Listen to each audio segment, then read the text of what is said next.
Go ahead. Oh, great. And you got my slides are up? I will share right now. Oh, host disabled share. Okay. Just go ahead and do a lead in and I will try to fix this up. Do you need this? Do you need this phone? You can. Okay, well, hello everyone. I live out in McHenry County. I worked for the Sierra Club Illinois chapter for a number of years. And I guess I'm excited that your program tonight is about a topic that I love to talk about, but a product that I hate, which is these toxic pavement sealants. And so as soon as we get my slide deck up, we can kind of talk a little bit more about the problems with toxic pavement sealants and what you can do. See what's happening. You need to find the participants. Yeah. How did you get to this screen? There you go. You get it. Stay right there. Just go to. Just in case my pull my PowerPoint up on my own laptop. You don't have to have it in the thumb drive, do you? Well, my thumb drive is there. All right. If they're on the thumb drive, I could share them from my laptop. Aha. All right. Where's the start one? Number 2 or? Oh, Skip. oh. Sorry about that. Okay.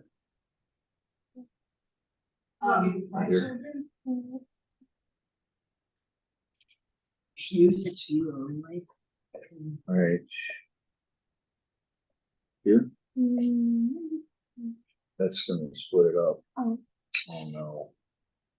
It's gonna give me a whole bunch of advertisements. I'm sorry. So why don't you just start slideshow? Slideshow at the in the upper.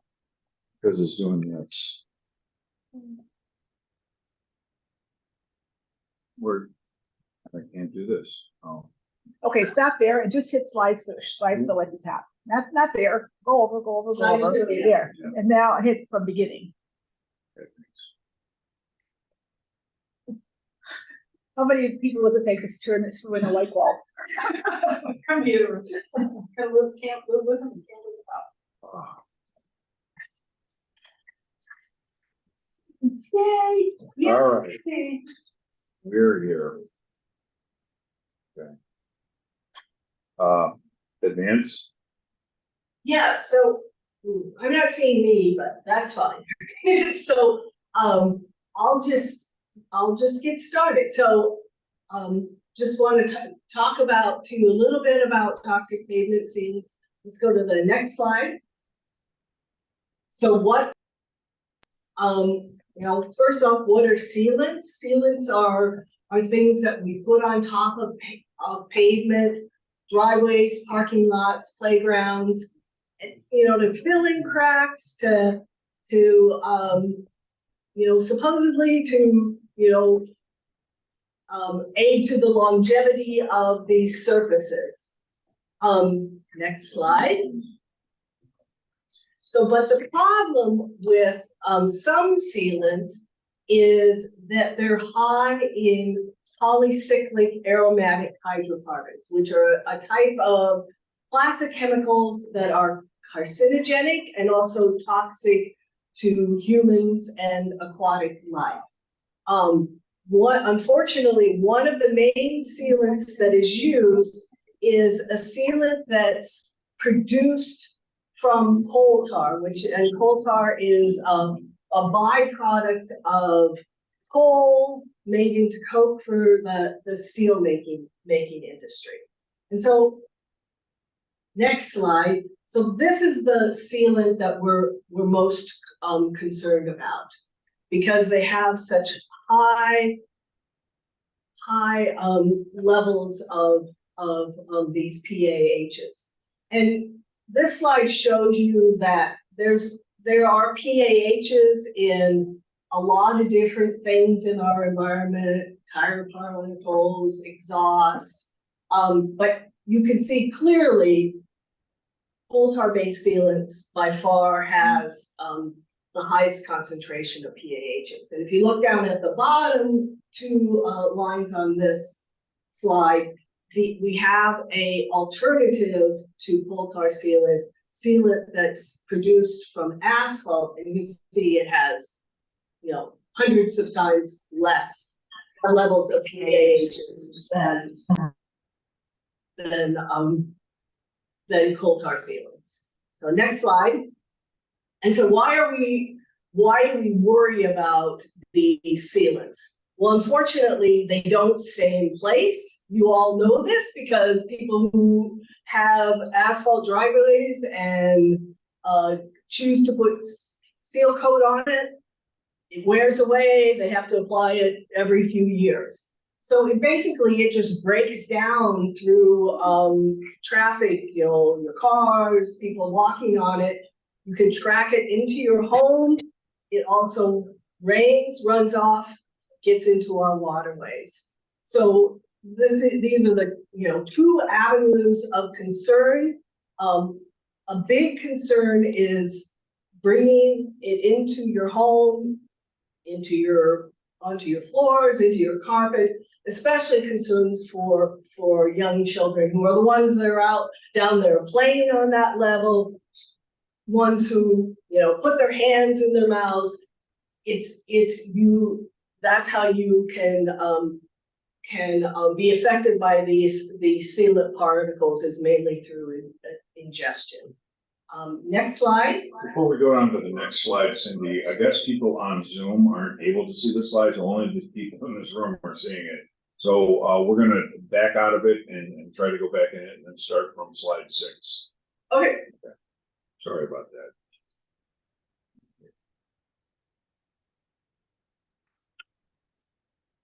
Can folks hear us? I mean, we can. I think they can hear us. Yes. Okay, any questions from in the room or? Maybe I missed the first slide, but why are PAHs? Pardon, why are PAHs harmful? They are, and there'll be a few slides more to go into more details on this next, but they're known carcinogens, and they're also known to be toxic to aquatic life. If I just follow up on that. Sure. PAHs are a whole class of chemicals. Benzene. Oh, right. Well, that's what it is. But there's also Screen similar to that the are presenting card. So if they're hydrocarbon bonds that are possibly exactly. Another question? The slide that you showed that had the numbers, You know, where the whole per ceiling is 70,000, what's the units on that? 70,000 parts per million or 70,000 what? Milligrams per kilogram. Okay. Yeah, but that's a good, and I have a fact sheet here for those here in the room, and we can make sure that folks that are on Zoom, that we can get the fact sheet out to you. So yeah, that's, I didn't realize that slide didn't have the units on it, so that was a good thing to point out. Okay, so, okay, I see now, here we are.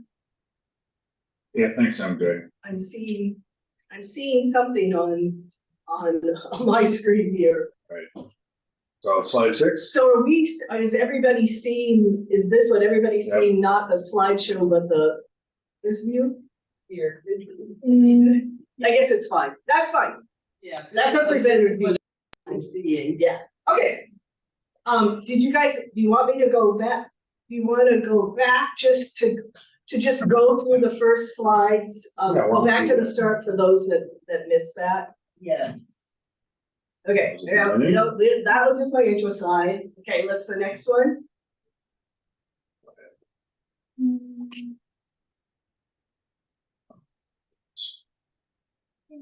That was Okay, now we're having troubles forwarding the slides, so.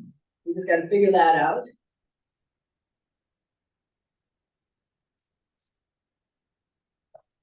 Here's what we're seeing. I know. Okay.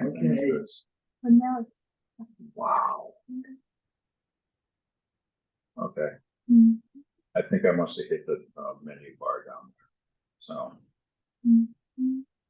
Okay, any more questions? Well, we can be chatting about it. Just another one on the slide with the numbers.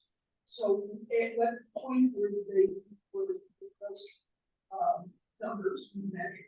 So it just says urban levels of. So this would be, so this is what that slide is telling you is, you know, fresh motor oil has PAH concentrations of 4 milligrams per kilogram compared to asphalt-based seal that has 50 milligrams per kilogram compared to coal tar-based sealant, which has 70,000 milligrams per So kilogram. it's the pH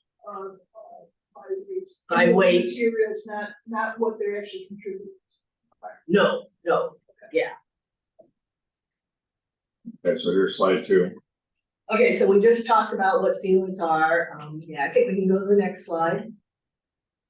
And then that the main sealant that we're concerned about are these sealants that their main ingredient is coal tar, that it contains high levels of these polycyclic aromatic hydrocarbons, PAHs for short, and those are known carcinogens and known to be toxic to aquatic life. I mean, these have been on the EPA list for like 4 decades or something like that, or maybe even longer. Yeah, we were discussing it. Yeah. We were discussing this at dinner that, you know, PAHs are considered a hazardous waste, and so if you just were going to get rid of it as a byproduct of steel making, you know, it would be highly regulated. But somehow they've got this exception that allows it to be reused in products like this. Another example like I can give on that topic is, you know, these things, and maybe go to the next slide because it's, well, maybe I'll talk about that when we get to the slide next. So this was a slide that we were all talking about that shows that, you know, common things that are putting out things into our environment have PAHs, you know, particles that come off your brakes, in exhausts, but by far the thing out in our environment with the highest concentration of PAHs is this coal tar based sealant. And all I see here now, it's just maybe small print that says the concentrations are in milligrams per kilogram. ppm, right? Milligrams per kilogram. Yeah. Okay, so we talked a little bit about this slide that, you know, the problem is that the sealants wear off the surfaces they're applied to. They break down into small particles, they're tracked into your homes, they become part of the dust in your home. They also then, when it rains, they run off, they end up in, like in this slide, you know, in a lake. Another example is if you're a community with a lot of stormwater basins that they're going to accumulate in your stormwater basins. I know that a number of communities in Minnesota did an analysis of their stormwater basins. And again, if they were going to dredge out their stormwater basins due to this accumulation of coal tar particles that have worn off the pavement in their communities, that stuff that they dredge out of their stormwater basins would need to be treated as hazardous waste. So another example of, you know, we have these kind of irregularities in regulations and such. So let's go to the next slide. Okay, so we talked about them being carcinogens, and then scientists have done, since we first kind of figured out this problem with coal tar-based sealants, there's been a lot of environmental studies, there's been a lot of different scientists involved looking at, you know, what are the risks do they pose to humans. So one of the things that has been determined is that early childhood risk is of the most concern. So especially for children, it's linked to risk of developing cancers in the future.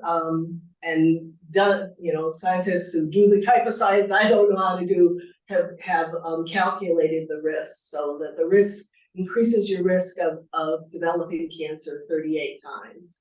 And that most of that increased risk comes if you're exposed during childhood, because again, it's children out playing on your driveway, or you've tracked it into your home. They're the ones that are more likely to be ingesting it through, you know, putting their hands in their mouths. Next slide. And then here this talks a little bit about the toxicity of PAHs to aquatic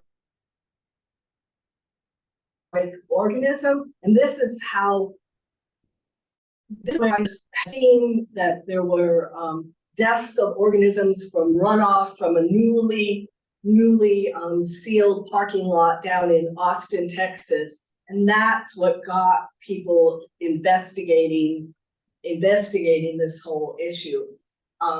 So definitely can affect aquatic organisms, and especially can affect those bottom feeders. You know, for those who remember your biology, you know, we call them maybe aquatic insects, we call them macroinvertebrates, you know, the critters that are really the base of the aquatic food web.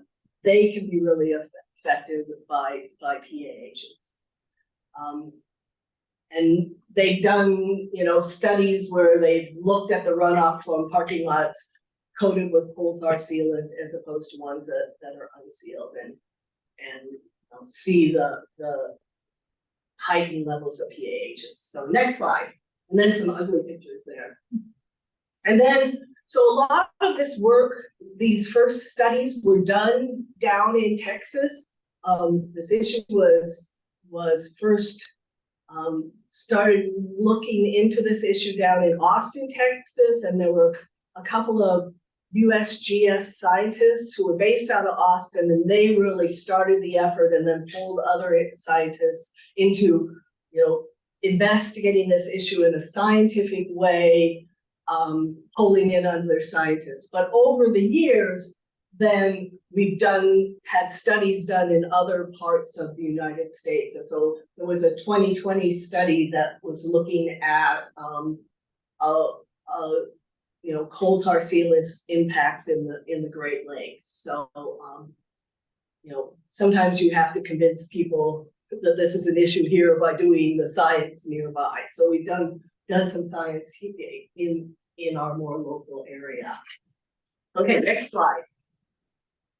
Okay, so I wanted to kind of give a little bit of the history of what's gone in Illinois, in Illinois. When I first became aware of this issue was this USGS publication from 2010, where they were talking about one of the sites they studied was the community of Lake in the Hills, which is a town in McHenry County. And so that's when we just, you know, locally got really concerned about it. They're quoting here Peter Van Meter, who was a USGS scientist. He and his wife, Barbara Mahler, did so much of this work. And unfortunately, a couple of years ago, they were in a horrible car accident. Peter was killed immediately, and Barbara lived for a few years and died from her as a result of that accident last year. So we lost a couple of incredible scientists who came to Illinois a lot and helped us bring this issue to people in Illinois. So next slide.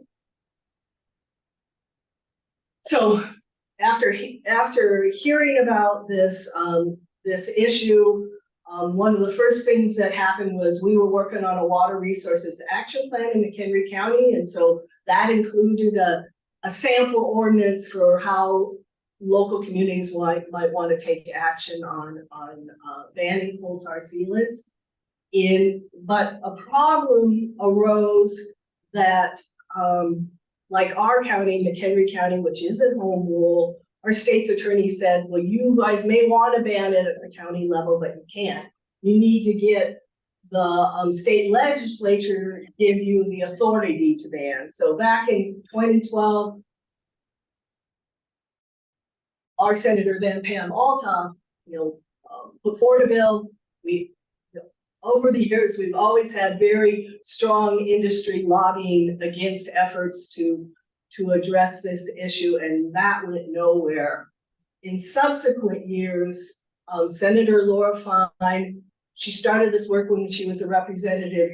Year after year, she would put in bills. We tried first for a statewide ban, then we tried for local authorities, trying to accommodate people's concerns, but still address this very important issue. A few years ago, I think a year or two ago, she managed to get this Illinois Coal Tar Sealant Disclosure Act passed. It doesn't do a lot, but it does something. It went into effect last January, so it's been in effect for a year, and it at least requires public schools, daycares, state agencies to notify their constituents, their students, their parents, if a high PAH is being used on their property. And it also requires them to request bids for low PAH sealants. On the fact sheet that I have for you, there's a link to the Illinois Department of Public Health website that goes into all the details of how this act is being implemented. And it's a step forward. It's not a lot, but it's hopefully helping more people hear about the concerns about this issue. In the meantime, at the municipal level, many towns have enacted bans. Am I missing anyone on there that folks know? I think this is correct. As of last summer, we had checked to make sure we had all the towns in Illinois that had enacted bans. And interestingly, right now, Canada, the country, has a comment period open. They are proposing a nationwide ban. I'd also just want to add that a number of states already banned coal tar sealants, including Minnesota. Yeah, and I have that on the fact sheet. Washington, Minnesota, Maine, New York, Maryland, and the District of Columbia all have state or district bans. So, if you can't solve the problem one way, you try and solve it another way. So let's go on to the next slide. So though I kind of say that's us trying to deal with this problem from the legislative level, from the grass tops down, but from the grassroots down, we can address this issue too. So there's a number of slides here now on what can community members do. First off, if you've got an asphalt driveway that you get sealed, make sure that you are not using the coal tar sealant. So but you need to be pretty diligent with these companies. You need to tell the company that you don't want to use a high pH sealant, that you want to use asphalt-based sealant.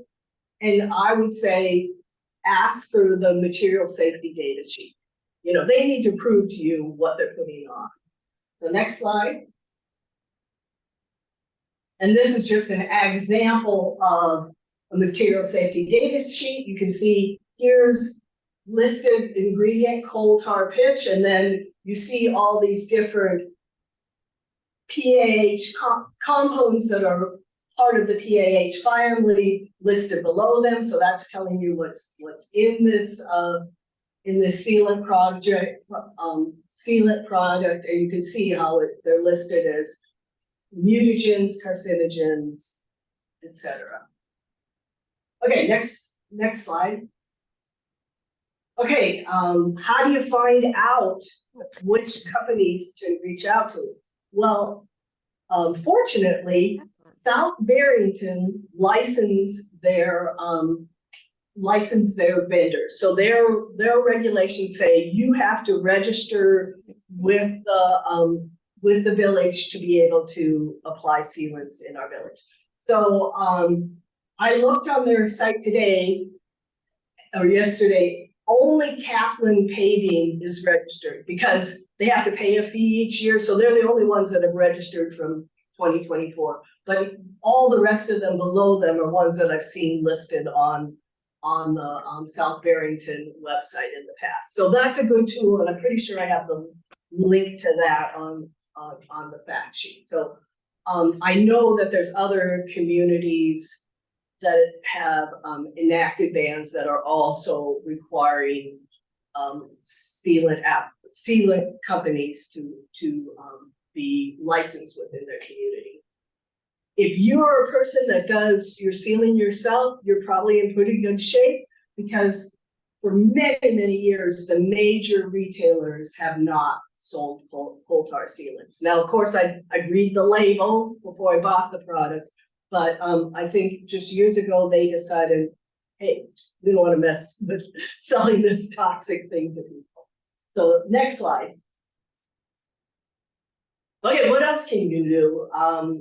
Promote and support legislation. We're going to hear from Maggie tonight. So I think that's very important. But I think this also just this lead by example, spread the word. If you talk to people on your school board, make sure that they understand this issue and are questioning what their buildings and maintenance department is using. Parks, park district, make sure that they're not using this on playgrounds and parks. Places of worship, it seems like that a lot of congregations have sustainability committees. That's a great way to make sure that they're aware of what they're doing on their properties, and then also that they can be spreading the word to people in their congregations. So I think this grassroots program component is also important. So I think that's my last slide. Yeah. So do you want to do any questions, or you want to save questions to the end? I have a question. Are they, how much more expensive, or are these more expensive? Is this product more expensive than are the alternatives, I should say, more expensive than the coal tar, and if so, by how much?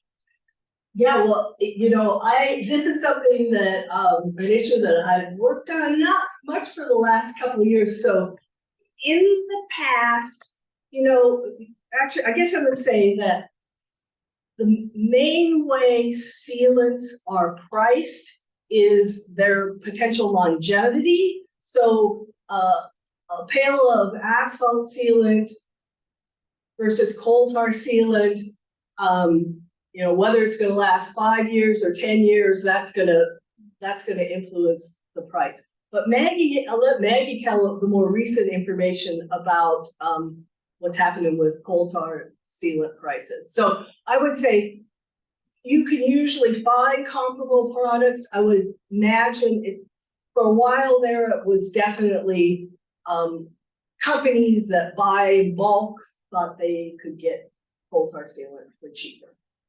And what was the pushback from industry? Why were they opposing not using it? I mean, other than making money, maybe. What were the other reasons? Definitely the reason of they want to keep selling it.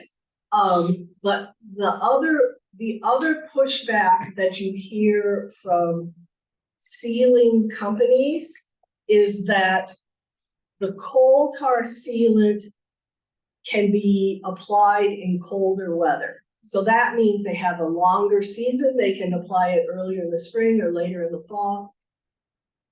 But I always say, well, what's that trade-off? You're you want to be able to do that, but, and so your solution is you put toxic stuff on your driveway? It doesn't seem like the greatest trade-off.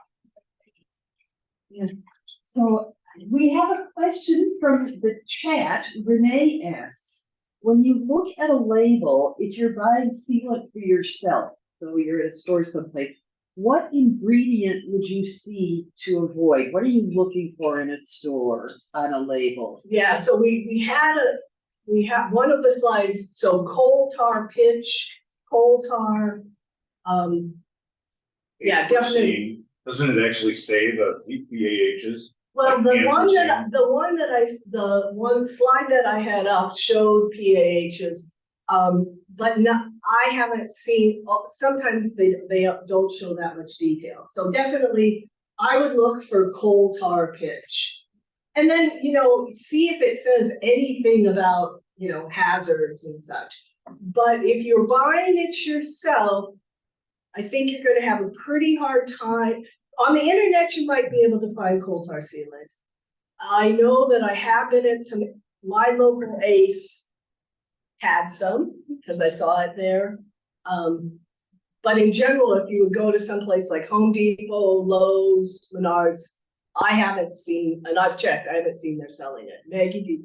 I was just gonna say, if you go online to any of, like, Lowe's, Menards, Home Depot, they do have these, that sometimes it's listed as an MSDS, sometimes it's just listed as an SDS. You click on it, and you can actually see almost every the asphalt sealant that I've seen, and I actually spent the afternoon looking at these things because we did a meeting.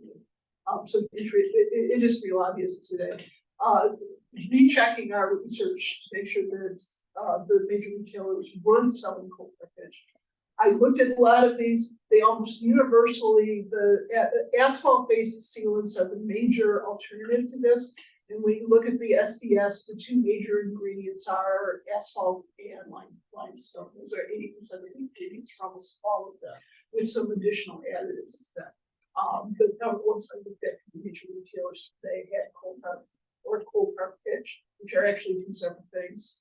One's a derivative of the other. None of those are actually were on any of them. So, These commercial manufacturers have to legally have to disclose MSDSs either on their website. yes, By request. yes, they do. Yeah, so you may have to, you may run into a commercial applicator who doesn't have them. But Yeah. They have to have them somewhere. They have to go back to their office and retrieve them, but they do have to have them. Yeah, so I mean, I would certainly, before I let somebody come out, bring their truck out to my driveway, I'd say I need to see this before you come out. Okay, another question from the chat from Tina. Is the federal EPA already aware of the steel maker loophole? I would say yes. It's their regulation, right, that includes this loophole. And you know, EPA, I don't know if I have any links on my fact sheet. They certainly, and maybe that's something I can look up. They haven't, they haven't stepped in, but they certainly have said in various forms, this would be something to avoid. So, but no, EPA has not come in and been the savior on this. And the regulation is basically, it has to be treated as the coal tar leftovers from converting coal to coke. Need to be, if they are to be disposed of after their process, it has to be treated as hazardous waste. The loophole is that does not apply if that byproduct can be recycled into another product. And so by recycling it into coal tar sealants, they get around the requirement to treat it as hazardous waste. Yeah, the irony being that this particular product that they're recycling it into is meant to be painted all over driveways and parking. Okay, I think Maggie's gonna come up and talk about all the great work. Right. It's going to be relatively short and complex. because so much is getting, so much of the territory has been covered. Let me introduce myself. I'm Maggie Trevor. I am the 9th District Cook County Commissioner. This is actually not my district. This is Kevin Morrison's district. I represent sort of a swath that goes around O'Hare. It starts in Eastern Palatine, through the northwest suburbs, kind of takes a right-hand turn at Park Ridge, and then goes along the eastern edge of O'Hare through the near western suburbs and the northwest side of Chicago, ends up in Wilbur Forest. I've been in office for about a year, and before for a number of years, I've also served on the environmental and traffic committees in the city of Wilbur Forest. And I got the idea of doing this in large part through the efforts of the Rolling Meadows Environmental Committee, which passed their bill. You saw them listed having technical differences. Should I pause here? Am I not being picked up here? They just want to see you. I'm hoping that we could show people your face Yeah. instead of. I don't know why. It's fine. The work is great. But while I'm trying to figure out how to unlock the phone. We worked on this ban in this coal tar sealant ban in the city of Rolling Meadows. We bounced the idea around for a number of years, but passed it about a year and a half ago. And we had heard that there were large barriers to doing this in some of the other municipalities in the Chicago area. We didn't encounter as much resistance as we thought we would. And I think part of the reason why we thought we didn't encounter the resistance that we did is for a number of things. First of all, somebody asked a question about the cost of coal tar sealants versus the alternatives. Actually, for years and years and years, coal tar sealants were cheaper than the alternatives, which is one of the reasons why they were so attractive as a driveway sealant. Apparently, because of the war in Ukraine, it caused a spike in the price of coal tar. And it became scarce, and at least currently, the last time I checked, prices of coal tar sealants are actually somewhat higher than asphalt-based sealants. I was told today by some industry people that has been changing in recent months, and the price of coal tar sealants are starting to come down relative to the safer alternatives. So that right now is actually kind of a good time to be taking a look at a ban, because one of the concerns we hear, and it is a concern, is that by banning this, we are potentially costing some people their jobs. But because of the relative price of the products right now, that's a hard argument to make. Basically, since currently not a lot of people are actually putting coal tar on their driveway, coal tar sealants on their driveways, because of the difference in prices. That market is basically not as big as it was just a few years ago. So if there is job loss to be had there, or consequences, they're already accounted for by the difference in price in the markets. Are there different qualifications for people to put coal tar on versus the other? In other words, are the people who are using coal tar going to be out of a job, or can they just No, they can. the other thing? They can. The process of actually putting it on a driveway is basically the same. I think that this was mentioned that you can use coal tar sealants at lower temperatures. But it's not a huge, there are a few days a year basically that you might be able to use coal tar and not use asphalt. And again, a driveway is a driveway. You're only going to coat it once a year, whether you do it on Tuesday versus Saturday because of the temperature. There are only a finite number of driveways that you can use this on. So it's more of an effective timing than a smaller market. So the other job loss, there are a number of businesses in the Chicago area, in Cook County, that manufacture coal tar and manufacture driveway sealants, and there are concerns from those businesses that they will see a loss in jobs. And there are some concerns that they expressed. I did meet with some industry folks today about a piece of legislation that I am introducing to the Cook County Board It's currently in Legislature, and we were originally gonna try and push it through in December. We held off because we wanted to make sure that we have enough comment period and we have enough time to revise this, to amend this, to make sure that we have the best ordinance. So currently we have this, I can give you a little information about this. This is Bill 235769, and we're going to be bringing it before the county board in February. And what it does two things. It bans the commercial sale of coal tar based pavement sealers in Cook County, and it bans the commercial use of them. So if you hire somebody to do your driveway, they cannot use coal tar under they can't use coal tar based sealants on your driveway. It also bans the use of coal tar based sealants on parking lots and commercial pavements. So, you know, Jewel could have theirs done.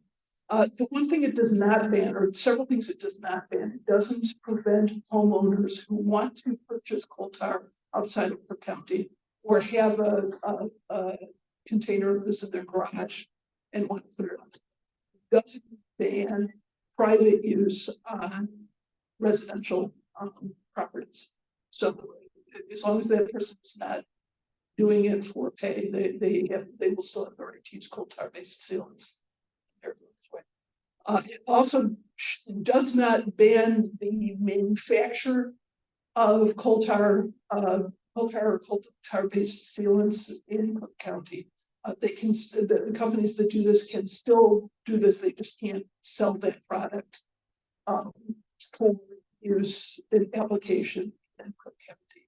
And we're trying to revise that wording to make sure that that's clear. We had some concerns from those companies that are located here that the way this is currently worked, they're afraid that they would be able to sell it anywhere across the country, which isn't true. We're not trying to shut down those companies. Coal tar has a wide variety of uses. And it's the starting point for manufacturing benzene, naphthalene, and a whole host of organic compounds that are used in industries. We're not trying to shut that down.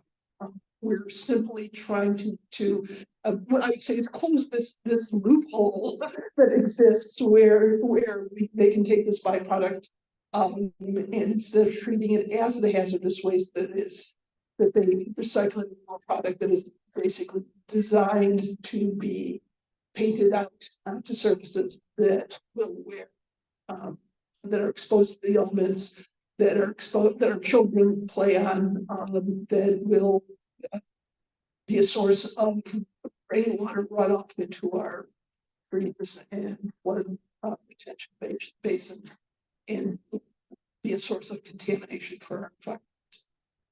So, and again, we've gone through a couple of iterations of this. We're trying to revise some elements of it. We're trying to revise basically the penalties. We're trying to work on the wording for the fines. We're trying to work on, like I said before, the wording to make sure that we're not banning uses of coal tar. We're not setting up a situation where manufacturers can't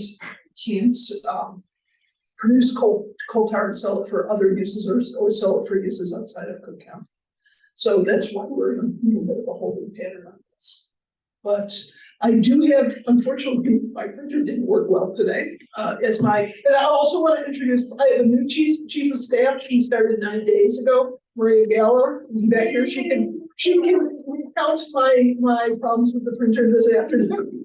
I have a few copies of the ordinance that show some of the edits that we are doing. This is not the final copy. This is my working copy that shows the changes. So, for instance, we had to drop some wording about home rule. This ban will be for all of suburban Cook County. Municipalities with home rule have the power to opt out of this, but we're writing it so that it does apply to all of suburban Cook. So that's some of the wording changes that we're working on, is to make sure that that's all got our I's dotted and our T's crossed on that. Cindy, doesn't your fact sheet have a link to that ordinance in it? I believe it's got all the whereases, the whole page of whereases. Actually, I think this does not have a single whereas in it. Oh, really? Oh. It's an ordinance as opposed to a resolution, so it's you know, very technical. It has to specify, for instance, the chemical, what we're actually calling coal tar, so the chemical composition that we're specifically addressing, as well as how we're actually imposing those penalties, what the down ranges are for offenses. And in some of the things that we need to deal with, like for instance, we also, one of the things that we eliminated from this was a remediation clause, and we ended up having to remediate that because the legal technicalities, the quagmire we could get in, for instance, like if a commercial operator comes to a property owner and puts coal tar instead of asphalt on their property, they're caught. The commercial operator would be fined, but according to the way that we had it written, they would also have to basically remediate the problem. So somehow either cover or remove the coal tar sealant. The problem is that the property actually does not belong to them. So it creates a whole host of legal issues and complications.